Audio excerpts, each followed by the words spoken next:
Good morning. My name is Nancy Baughen. I am the event director for CrimeCon UK, which is the ultimate true crime event taking place in London next June.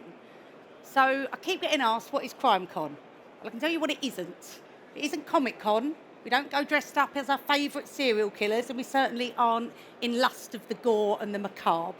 It's actually an environment for the true crime community, the media, producers to come together and learn and deep dive into cases that are current and cases that have been gone. We work with families of those that have lost people and survivors of cases. So the true crime event will take place next week, and it's my pleasure today to have some of our crime contributors with us today to go into a little bit of a deep dive as to why we're so fascinated with true crime as an entertainment platform. In the past, it was a bit lowbrow. It was late night entertainment, and it was a bit shameful. And now it's fast forwarded into some content that has become critically acclaimed, incredibly well respected and consumed by many, and has formed a fundamental part of our popular culture. So that then meant we launched the True Crime Awards, and we will be bringing together the whole of the true crime industry for the first time, publishing, TV, on screen, podcasting, all together to celebrate the great work that people do. So it's a very poignant time for the true crime market at the moment. Raise your hand if you watch, produce, listen or read true crime. Here we go. Okay, so another hand up. Has anyone got any questions today for the panellists so I can gauge time? Okay, you're a bit shy today. I'm sure we'll get some questions out of you. So let's introduce our panellists today. I would like to first introduce the incredible Kate Beal Blythe. She is CEO of Woodcut Media. She is the leading UK true crime producer, a dear friend of CrimeCon, and you'll be very familiar with her programmes, I'm sure. So she's also a published author, The Prison Years. So hello, Kate. Hello, hello. Next to the stage, I'd like to invite Emily-Jayne Wilde. Emily is the head of programming at Sky Witness and Sky Crime. Emily has worked across a number of true crime series, including Britain's Most Evil Killers and The Real Manhunter, whose star is Colin Sutton, and is here today with us. Next, come on, Colin. Martin Clunes' body double, Mr. Colin Sutton. Colin, on a serious note, has been extremely incredible in our criminal justice system over the years by leading more than 30 murder investigations, notably the Levi Belfield case and the Doro Grant case. Hello, Colin. Hello, darling. And finally, the newly appointed Honour, Doro Townshend, who is now Dr. Honour Doro Townshend, who is the new face of true crime, and you'll frequent her. She's the cool criminologist, aren't you, Honour? Well, I can't say that myself. She can't say that yourself. Well, listen, thank you very much for joining me today. Excited to be here. So I've got a number of questions to throw to the four of you, if I may. Let's start with you, Kate, if I can. Go on, then. Come on. So what factors have contributed to the rise in popularity of true crime over the years?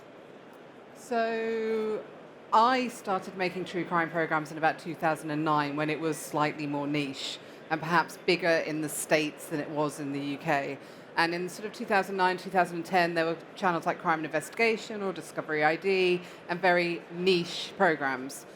Any other crime program at the time was always classed as current affairs. So if it was on ITV or BBC, it would be current affairs. It wasn't sort of true crime doc. But over the years, with the help of amazing people like Emily, who was at Crime and Investigation and is now at Sky Crime, the genre has become more accepted in the UK and has grown up. And then obviously there have been big moments, and we can talk about those that's transformed the genre. But in the last couple of years, I think we've seen a real increase. And actually, I think one of the reasons, as well as people wanting amazing stories and sort of incredible stories that have a very clear beginning, middle, and end, I think there's been a practical reason, and actually this is the perfect forum to talk about it. True crime is perhaps been easier to produce in the past few years under COVID. And I think there is a genuine argument that says, it's not as complicated as drama and not as expensive and as difficult in COVID environment as drama. However, it has that same compelling, emotional narrative that a drama can have. So it gives the viewer the same satisfaction, but we've been able to do it in these strange few years of the last, of the COVID times. What do you think about that, Honor? What's your take? I think there's a number of reasons that it's growing, but I also think that humans have always been interested in the macabre. I think that's not a new phenomenon in itself. And people have always also been interested in the human mind and trying to understand that. That's why disciplines like sociology, psychology exist and have existed for such a long time, because people are fascinated by trying to explain the unexplainable and understand thought processes that we can't relate to. But I do think another factor that's impacted on the rise of true crime is just like how more connected this world is now. The globalization of the world means that we are more aware than ever of all of the heinous things that people do across the world. We hear about it more. We get BBC News updates popping up to our phone about things that happen in various corners of the world. So we're more aware, which means that I think that piques fascination, but I also wonder if there's an element that is almost self-preservation, and that's why we become so fascinated, because we hear about it all the time, and we also ultimately want to know how we can avoid those situations if possible. One of the things that came up, I did book club this week with forensic psychologist Kerry Danes, who you'll know from TV's Faking It, and she's a published author. She said what's happened in her opinion, what's happened in TV is what was true crime was the who done it. Then we went into the how did they do it. Mm-hmm. So it was the guts and the gore and the location. We're now in an era of why. Why did they do it? Would you agree with that, Emily? Absolutely, and I think the whole proliferation and advancement of multimedia formats now means that it's so much more accessible and there's so much more sort of talkability, and people want to talk about the whys more so than ever.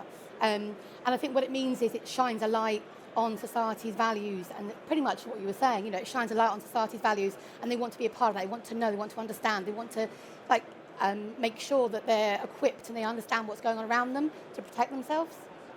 It's a really moral thing, true crime. Yeah. It's quite most true crime shows do end with the person going to prison or being caught.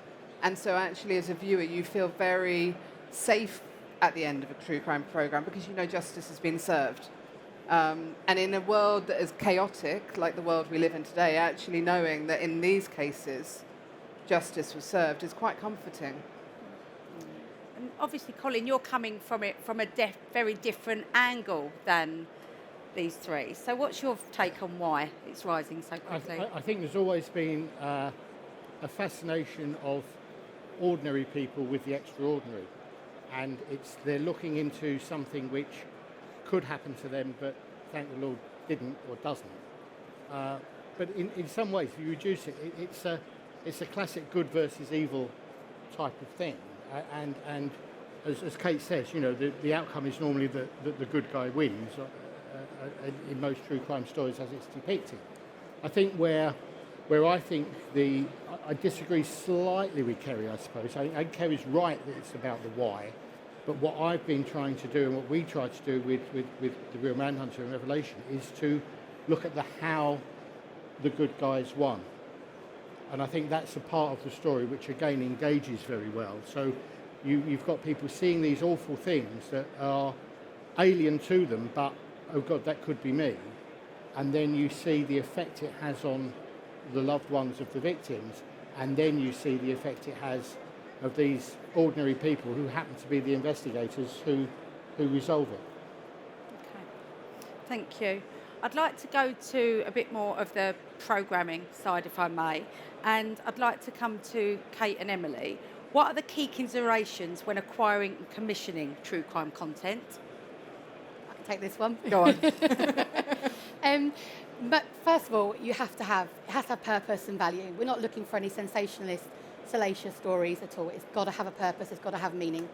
And consent is the first key sort of priority for us. We want to have consent from the victims' families, first and foremost. We're not prepared to tell a story without their consent. We don't necessarily ask them to be on screen, but to certainly have their approval. And if they want to have some audio clips or something, we're fine with that. Authenticity is also something that we're very much looking for. So having good archive. And archive's really important because I think that we're looking for limited recon now. I think recon blurs a little bit between the drama and the real life. And I think archive takes the viewers into the moment, into real time, and they can follow the investigation. Also having expert contributors, having Colin working with us on The Real Manhunter, an amazing work that he does with following these cases, and he knows them inside out, and he's got an incredible relationship with many of the victims' families, and that shows on screen. Having respect as well for the situation, and that making sure we're not creating a platform for the perpetrators to show sort of sensationalise their actions. That's not what we're looking for. And originality. So making sure that we're looking at the content. Is it something new? If it's not something new, it hasn't been done before, is there a new angle to it, a new story to tell? Is there sort of twists and turns that the viewers can engage with? And then tone, which sort of sits hand in hand with respect, really, making sure we haven't got any sort of dramatic music to increase tension that we don't need, any sort of audio that's, we shouldn't be having sort of thing, and being very conscious of crime scene images and, stepping away from that a little bit more now and letting the people speak, if you like, who were involved in the case. But yeah, that's pretty much from mine. And I think from a development point of view, because obviously my job is to develop ideas and then produce ideas and then hopefully sell them to Emily and others like her. I was thinking about this, actually. True crime has developed as a genre almost into subgenres, and I talked about it growing up as a format in the way that there are different types of program. It's a mini series, it's one case over 10 episodes like Making a Murder, or is it one case over 3 episodes, or is it feature doc, or is it 20-part series like Britain's Most Evil Killers. But if you take one case, there's a particular case of a man called Stephen Wright, who was the Suffolk Strangler, and he in 2005 murdered 5 sex workers in a very short period of time in Ipswich. And we, as Woodcut, have done that story 3 times now. And it's a really interesting narrative of seeing the way we've done that over the past few years. So the first time we did it was in season 1 of Britain's Most Evil Killers, and it was a very simple narrative of looking at the story of Stephen Wright. Who was he? Where was he born? How did he grow up? How on earth did this man become the monster that killed these 5 sex workers in such a brutal way? Who was that? And so that was the first approach we took. The second time we did his story was a series we make for Discovery called Killer in My Family. And that was a couple of years later, having done Britain's Most Evil Killers, and we took it from a slightly different angle. So actually we interviewed Stephen Wright's dad, Conrad Wright, and that was far more documentary in feel. It was far kind of slower. It was more thoughtful, more reflective. So again, it's a true crime show, but a different version, a different genre within that kind of the bigger genre. And then the most recent we've done has been a 3-part series for Amazon. It's a limited series called Murder in the Red Light. So we've actually taken it one step further and gone. Actually, I've just realised we've made four programs on Stephen Wright, but this one in particular was looking very much at the victims' stories. And I think at the moment, we as true crime producers and the networks are trying to bring it back to the victims and their stories. So Murder in the Red Light is actually a 3-part narrative about why sex workers are killed and why their murders are often ignored or not seen as important as other people's murders. So the whole kind of premise had much more of a thesis to it than Britain's Most Evil Killers. Britain's Most Evil Killers has got a great tabloid headline. Actually, if you look at the content, it's very broadsheet, and there is a lot of academic, interesting stuff in there. But we've managed to evolve that one story to the point of doing actually quite a political, quite a thoughtful, quite a campaigning piece about the way we treat sex workers in Britain. So that's all within the true crime genre, but they're very different ways of doing it. Absolutely. And I think Emily and yourself have just answered the next question, really, Sorry. because it was going on. That's fine. But I'm just read it in case we've missed anything. So it's how does the true crime genre balance entertainment value with the responsibility of accurately storytelling? And these are real events respecting the privacy and dignity of the victims and their families. And that's what is the consideration all the time. It comes down to consent, as you mentioned. Absolutely, and like Kate said, we're very much always challenging the approach to true crime, and we're certainly leaning now into a more victim-led approach. And we've done, on Sky Crime, we're really proud of a couple of things we've done more recently. Fred West, the Glasgow Girls, the story of Fred West has been done an awful lot. It's been covered a lot. This is a story of the victims that haven't really had a voice. And so we've covered that, and it landed well with our audience. Libby, are you home yet? BAFTA nominated. That's done so well for us. We're really proud of it. Candor Productions did an incredible job. And it's the story of Libby Squire, who walked home in 2019 on her way home from a club and was murdered by Pavel Relevich. And actually, it's about Libby. It's a celebration of Libby's life. It's about Libby's mother and the relationship that she had with her and her family, and the investigative layers that run throughout. And obviously, we talk about Pavel Relevich, but he's not the focus. The focus is on Libby and sort of, in the investigation. That's really, really important to us. Murdered at First Sight is another one as well, which is one of Kate's, which we're really proud of. And again, that focuses again on the victims and the victims' families, and they have so much more input, don't they, in comparison to our other adjudicated series that we have. So, yeah, really proud of those pieces. Sorry. You were going to say something, I Colin. was just going to say it's a very small point, but what we ensure with The Real Manhunter is that each episode is entitled after a victim. Yes. And that's how we refer to it even while we're making it. So it kind of sets the tone and sets the focus that that's what we're talking about, that's who we're about. I think there's a fundamental thing in the UK. We are documentary producers who make true crime. So the true crime genre has grown out of current affairs, has grown out of documentary.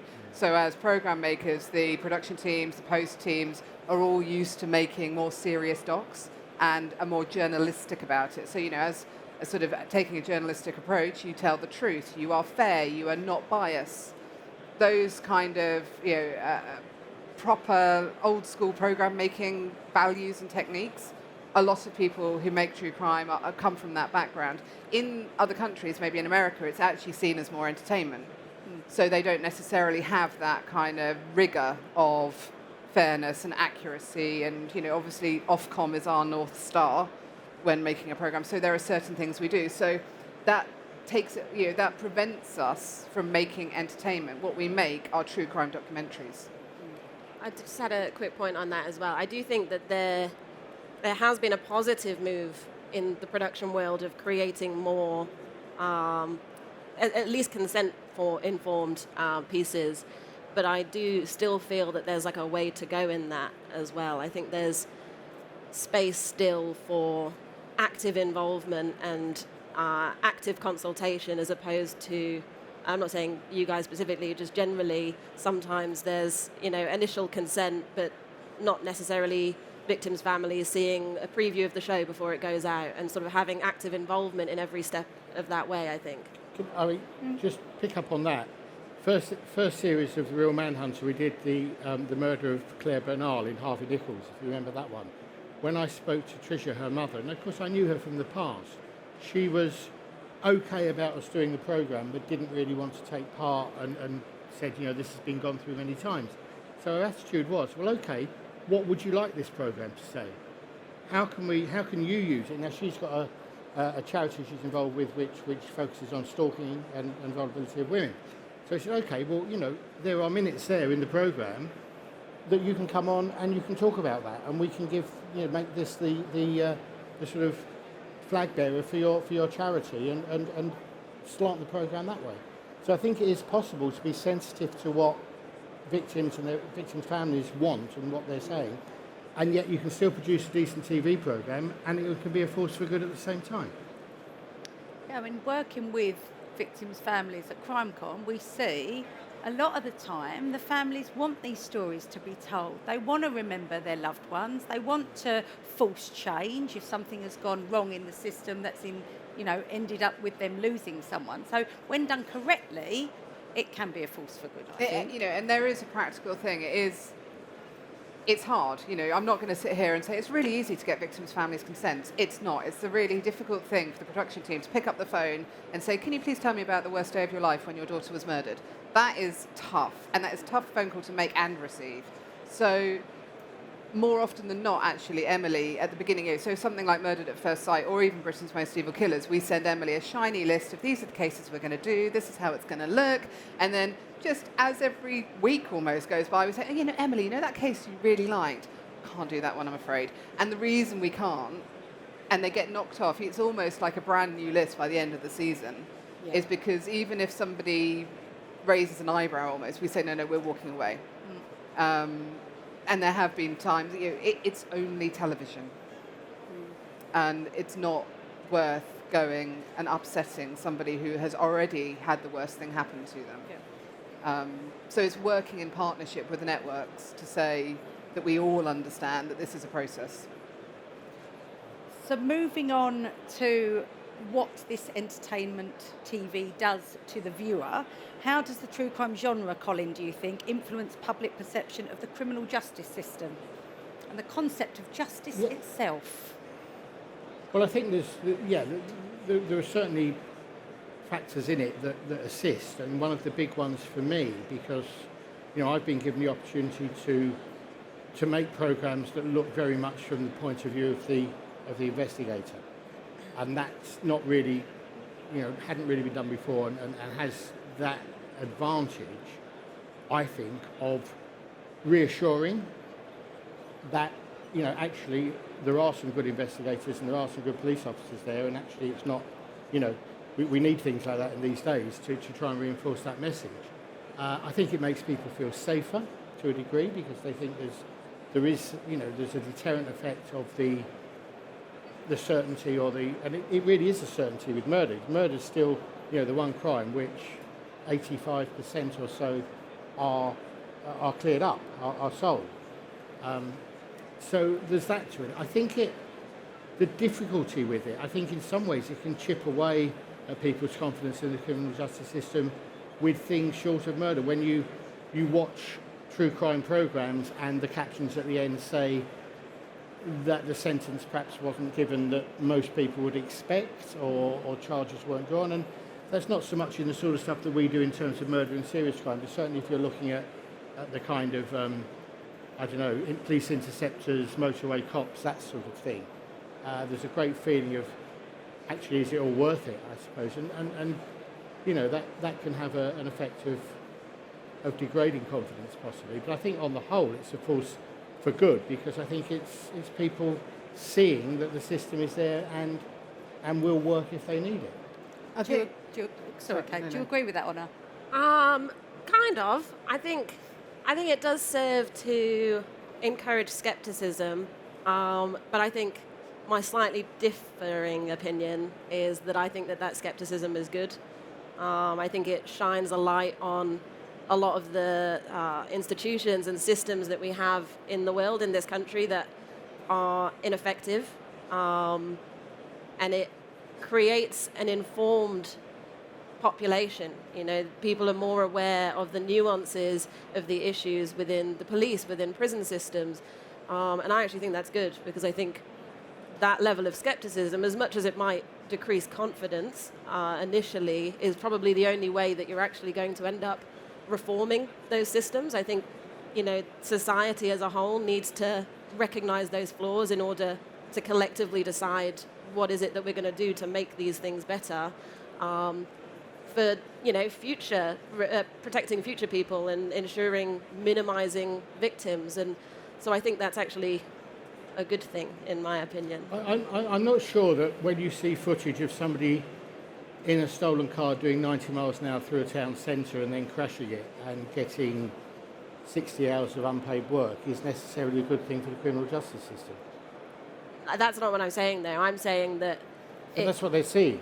Yeah, no, that's what they're seeing no. daily I think if you you've go far enough down misunderstood, preview. I think I'm saying that the fact that they get a minimum sentence, you know, say you get 60 hours of community service, that encourages skepticism in the criminal justice system. And the criminal justice system and any public service does need to have that. It needs to have the public opinion questioning it. Yes. That's the only way it's going to evolve. So I think that's what See I'm that. saying. It's that it's encouraging skepticism, and that's how systems can evolve and become better, hopefully.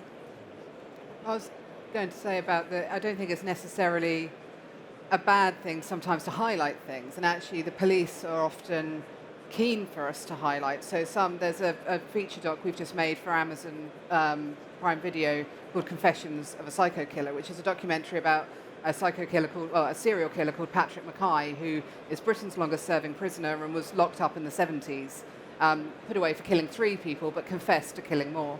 And he is still alive, and he is living in an open prison at the moment, and he was up for parole when we were making the documentary, and it was the police who we were interviewing at the time, who arrested him and were there at the time, were actively saying this man should not be freed.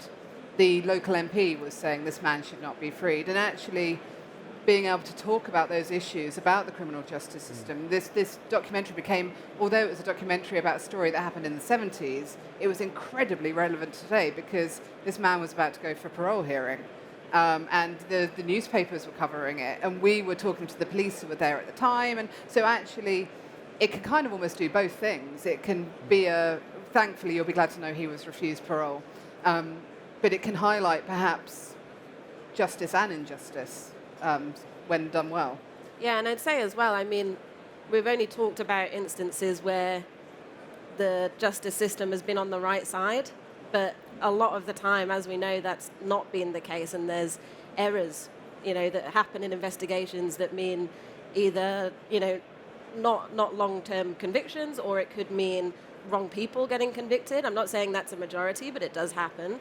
And I do think it's important that those cases are shone a light on so that there is accountability there as well. I'm not looking at my phone, I'm just referring to Slido. So if anyone has got a question, please pen it and I will ask it, because I'm conscious that we've got 23 minutes. I'm on question number 3 and I've got 8 on my cards. So we are going to run out of time. Can I just take us back to production for a sec? And look, there's a lot, as true crime is growing, there'll be a lot of production companies that are moving away from maybe entertainment programs into true crime. Now, you've been doing it a long time. So what are the potential learnings or the negative effects that you can share with some of these newer production companies coming into this space? So I think for me, I've been doing it quite a while, and I've made mistakes, and owning those mistakes. There are things that I would have written in a script 10 years ago that I would never write now. The first learning is that the victim is the most important part of everything. Nothing else matters more than the victim. And then you kind of use them as the center, and you work out. So it's the victim's family, who's impacted. So you need to look at who's been impacted by these terrible events. So that in itself is a kind of mindset. And when you have that mindset, you then think, well, what's the compliance I need to do? What's my duty of care? What are my legal obligations? Because all of those are written in Ofcom, but you can go a step further. And I know, lots of producers are starting to think that way of, perhaps our compliance. And for those who don't know, compliance is ensuring that, the program is legally compliant, so we're not defaming anyone, we're not saying anything that's untrue, but equally we're also informing everyone. So Emily talked about victims' families, but it's not just the victims' families, it's the person who lives in the house where the murder happened. It's the neighbour that you have to mention in voiceover because they were mentioned in court, informing as many people or talking to as many people about what's coming up. So I think, for me, learn from your mistakes, because I have, but start with the victim. And if you start and always think of the victim, and I always tell my production teams, imagine that this was your mum, your sister, your brother. How would you feel if you were approached? How would you feel if this line was written about them? How would you feel if you watched this program on television? And so that's where you should start. I agree. I think as a responsible broadcaster, it's important that we're constantly reviewing the content that we have on screen all the time. And if there's a moment where we feel that perhaps, when I watch a lot of content, I always watch it with the victims' families as if they're sitting next to me and how they would feel. It's exactly as you said, Kate. And, if there's any possibility that I feel that could slightly cause concern, it doesn't go on screen, it doesn't happen. But we do have a responsibility as broadcasters, as podcasters, as content creators, just to constantly keep reviewing the content that we have to make sure that, victim first, basically. Because it's also I've got nowhere near as much experience as you two combined, but I've been doing it for about 10 years, and I started being a talking head, and we now do stuff where we only use contributors who have got skin in the game, who have been there and are actually involved in it. And to me, the difference between that is night and day in terms of the quality of what comes out. And we made 2 films in the summer, one called West End Girls, one was about the other crimes of Levi Belfield that he hasn't been convicted with. And each of those had people, we got original people from the 70s for West End Girls who'd worked with the victims, police officers who'd worked on the cases in the 1970s. With the Belfield one, we've got people who were investigating the crimes in other parts of the country, not the London ones. People with skin in the game, people who know what they're doing and were there, I think will always be much more impactful than having somebody talking about it from an academic or theoretical point of view. I do also think, just a quick one on that last point that you made, Colin, as well, that I agree that that's the best way that it can be done, when people were there and have that first-hand knowledge. But the other thing is that I think in cases where that's not possible for whatever reason, there's also, hopefully, I think, a shift to encourage more diversity in those experts that are used on screen, because I think historically that's predominantly been your classic professors in the tweed jacket, your white middle-aged man. And I don't think that's always right, because I think a lot of the stories that we're telling are the murders of young women, of sex-working women, of women of colour as well. And that hasn't been reflected historically in the experts and the people on screen telling those stories. And I do think that is a shift that's happening, but still has a way to go as well. I think that's super important, because it's reclaiming the female narrative. And this is something that I've been learning over the past 10, 15 years. The women are being talked about differently as well. And women are the most kind of the victims that we talk about. And actually, Honor was in a documentary we made last year called The Murder of Meredith, which was about the murder of Meredith Kircher, who, if most people don't know who Meredith Kircher is, everybody knows who Amanda Knox is. And actually, the experts, Honor being one of those that were in the programme, we specifically cast them to be peers of Meredith, people who would understand somebody, of her age. But equally, what they talked about wasn't just, this is how the murder was and this is why it happened. It was talking about Meredith and Amanda Knox and their portrayal in the media as women, and how it kind of took it a step further, because I think that's something important that we need to be doing and continually checking ourselves, is that we've fallen into the lazy kind of tabloid portrayal of certain women in certain roles, and actually we need to bring that back and start again and say, well, no, this is who this was. This is actually the real story, not just the kind of the tabloid article that I read about them.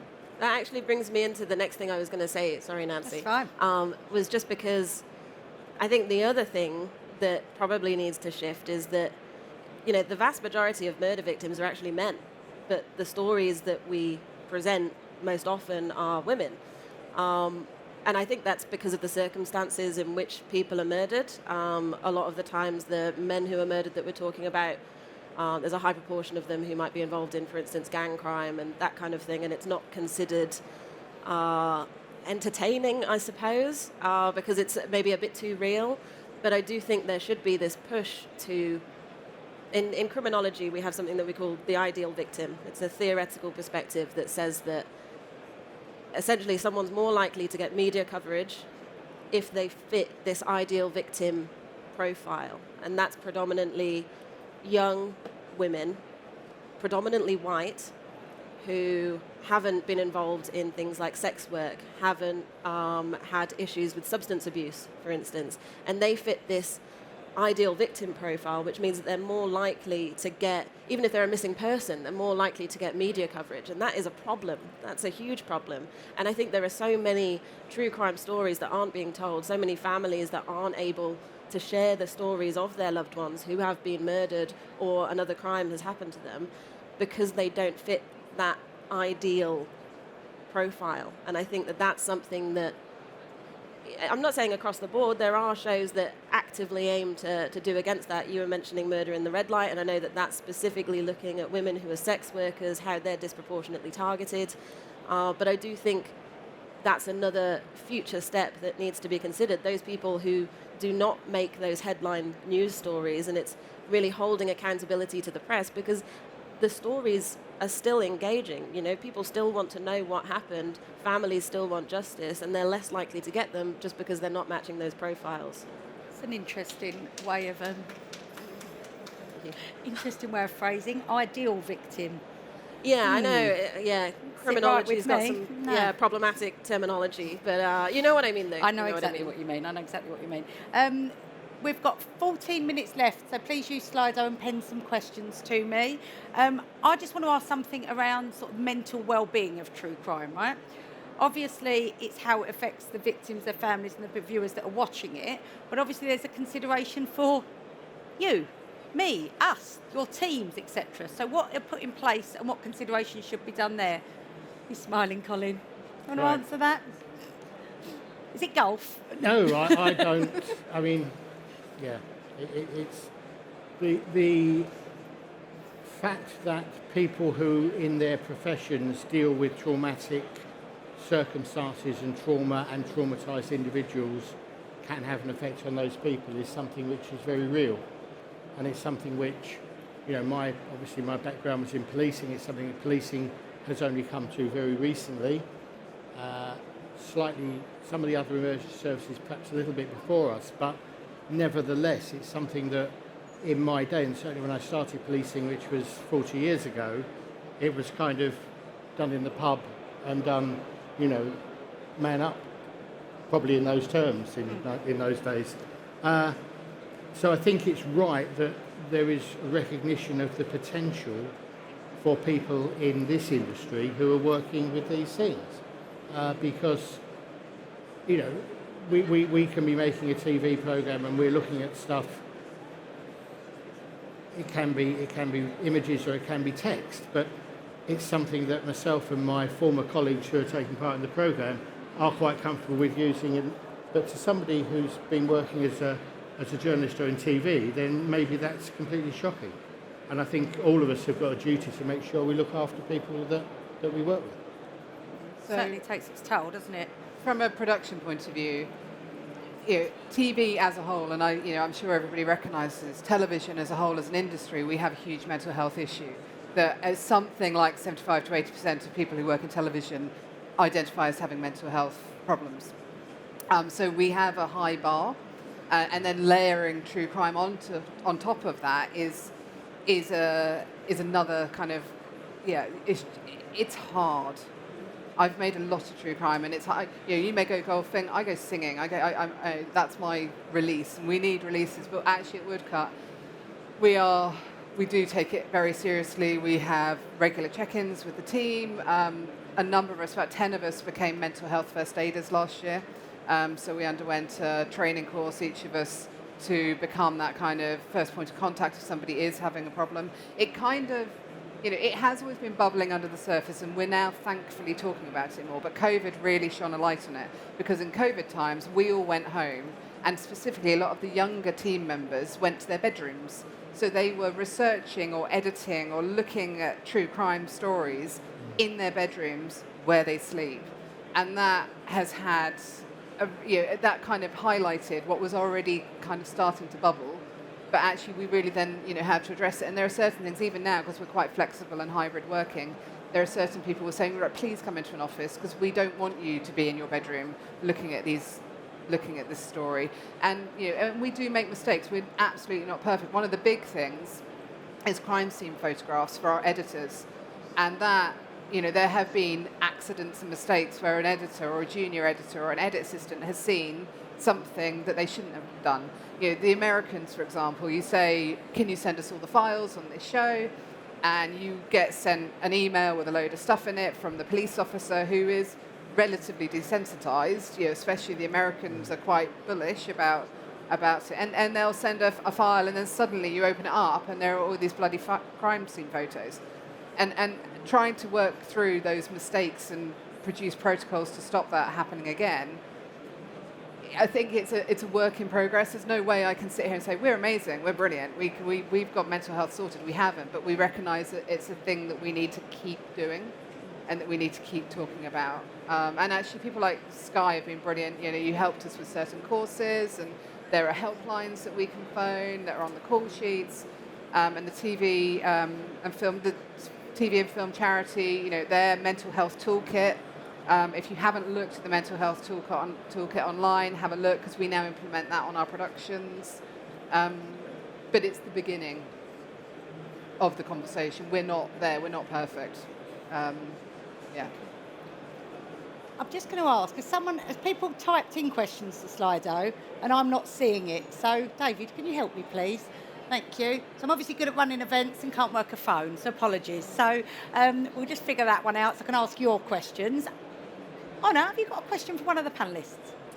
Yeah, I was going to ask Kate. So my day job as a criminologist, I'm a lecturer, as you know. And I think one of the problems with academia at the moment is that there's so much knowledge that is hidden almost. It's kind of kept behind closed doors.